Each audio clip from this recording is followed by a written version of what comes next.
বাজেটে কি আছে আলোচনা করতে গিয়ে এটা খুব পরিষ্কার হয়েছে যে শুধুমাত্র পিছিয়ে পড়া মানুষের জন্য ব্যাপার না, আমার সামগ্রিকভাবে জাতীয় উন্নয়নের এই ক্রান্তি লগ্নে যে প্রত্যাশাটা ছিল সেইটা এই বাজেট দিয়ে পরিপূর্ণ হয়নি।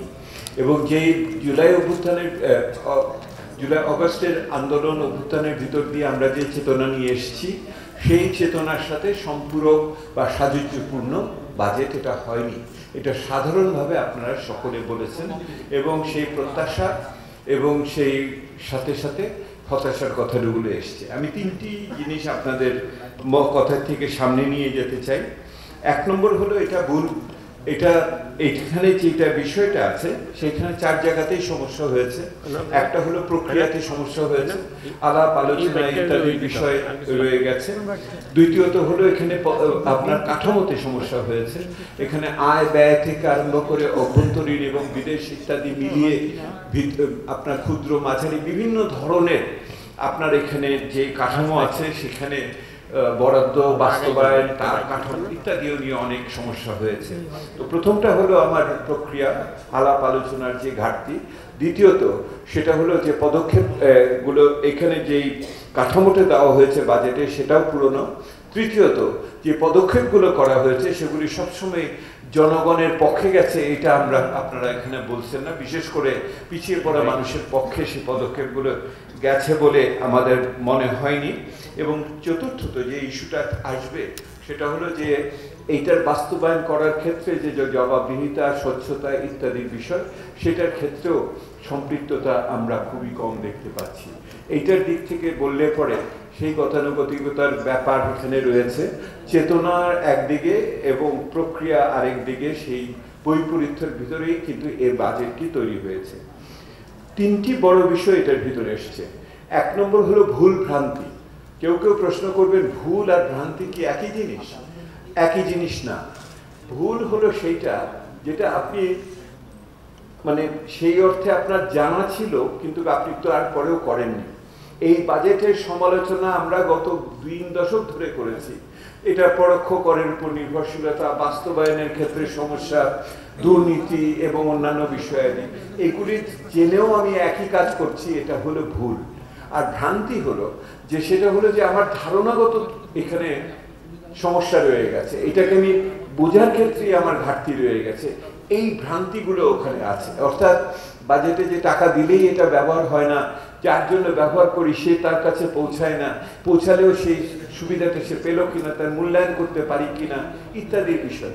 এই বাজেটের প্রথম সমস্যা হলো ভুলও আছে, ভ্রান্তিও আছে। এটা হলো আমার 1 নম্বরের সমস্যা।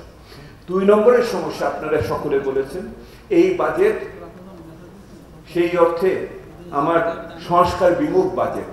এই বাজেটের ভিতর দিয়ে সংস্কারের যে ধারণা চেতনা আমরা সামনে এনেছিলাম, এই সরকার নিজে আমাদের দিয়ে যে কাজগুলো করিয়েছিল সেগুলোর প্রতি তারা বিশ্বস্ত থাকেনি, অনুরক্ত থাকেনি, সেহেতু এই বাজেট সংস্কার বিমুখ বাজেট হয়েছে। তৃতীয়ত এই বাজেট সেই অর্থে সাম্য বিরোধী বাজেট হয়েছে। এই বাজেটের ভিতর দিয়ে আয় এবং ভোগ এবং সম্পদের ক্ষেত্রে যেই ধরনের আমার সাম্যের সাধারণ ধারণা আমি আনতে চেয়েছিলাম সেই নৈতিকতার ভিত্তিতে সাধারণ ধারণাও আসেনি। সেহেতু ভুল ভ্রান্তির বাজেট, আপনার সংস্কার বিমুখ বাজেট এবং একই সাথে বৈষম্য বিরোধী বাজেট, সেই অর্থে সাম্য বিরোধী বাজেট, এই তিনটি মাফ করবেন বৈষম্য বিরোধী সাম্য বিরোধী বাজেট। এবং এই তিনটি চরিত্রই এই টেনে আপনি এর প্রক্রিয়া, এর কাঠামো, এর পদক্ষেপ এবং অন্যান্য বাস্তবায়নের ভিতরে আপনি দেখতে পাবেন। আমি যেই কথাটা বলে শেষ করতে চাই, এটি আমি আমার রাজনৈতিক নেতৃবৃন্দ মাহাদি, সামান্থা বা সুলতান ভাই, এমনকি রতন ভাই ওখানে ওনাদের জিজ্ঞেস করছিলাম এইরকম হলো কেন, এরকম তো হওয়ার কথা ছিল না, এত দ্রুত এরকম একটা পরিণতিতে আমরা কেন এসেছি। সেখানে আমি বলবো আমাদের দায়িত্ব নিতে হবে, আমাদের দায়িত্ব নিতে হবে।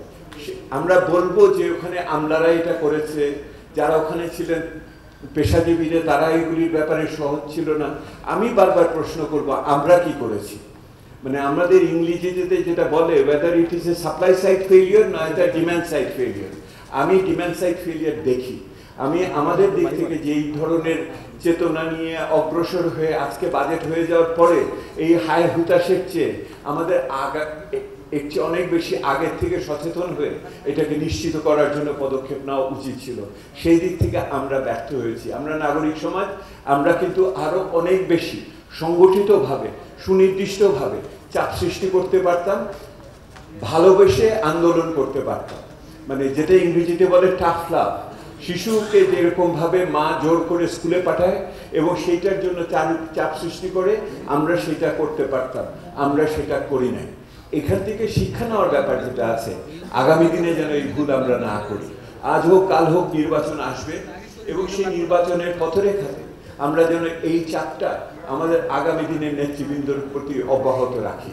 এইটি হলো আজকের দিনে আমরা যদি শিক্ষা নিয়ে থাকি এই বাজেট থেকে, এই শিক্ষাটা হলো যে আমাদের সংগঠনের ব্যাপারে যুক্ত থাকতে হবে, চেতনাতে থাকতে হবে, অবহেলিত মানুষকে কণ্ঠস্বর দিতে হবে এবং বুঝতে হবে সমাজে আমরা যারা অনেক সচ্ছল অবস্থানে আছি, এই সচ্ছল অবস্থান কিন্তু এক ধরনের হুমকির মুখে পড়বে যদি বাংলাদেশে 80% মানুষ যদি অবহেলিত থাকে, উপেক্ষিত থাকে। এইটি হলো আমার আজকে আপনাদের সাথে আলোচনা থেকে নিয়ে যাওয়ার ব্যাপার আছে। কি